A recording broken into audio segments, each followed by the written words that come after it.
حضور علیہ السلام کی نماز کیسی تھی؟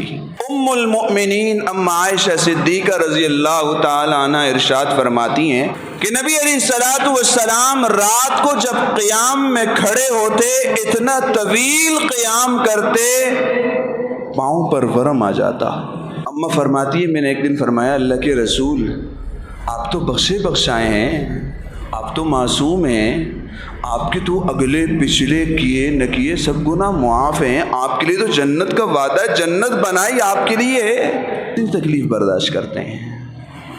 حضور علیہ السلام نے فرمایا اے حمیرہ کیا میں اللہ کا شکر گزار بندہ نہ بنوں؟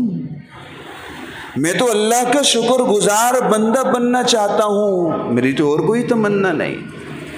میرے مسلمان دوستو، اس بات کے اندر میرے اور آپ کے لیے یہ اصل ہے، رہنما پہلو ہے، قابل اتباع بات یہ ہے کہ حضور علیہ السلام کے لیے تو جنت کو بنایا گیا، باوجود اس بات کے حضور علیہ السلام پوری رات کھڑے ہو کر نماز کے اندر اپنے بدن کو تکلیف کے اندر لے کے جا رہے ہیں۔ ہمارے لیے تو کسی جنت کا وعدہ نہیں ہے، ہم تو دن بھر گناہ کر رہے ہیں، ہم تو ہر آن گناہ کے اندر ہیں، پھر بھی فرض نماز پڑھنے جماعت مسجد نہیں آتے۔ میرے مسلمان دوستو، اپنے نبی علیہ السلام کو پہچانی۔ نبی علیہ السلام یہ سب کچھ کر گئے امت کو بتلانے کے لیے کہ امت ہر کام ہو سکتا ہے، نماز کے معاملے میں کوئی سودا قابل قبول نہیں ہے۔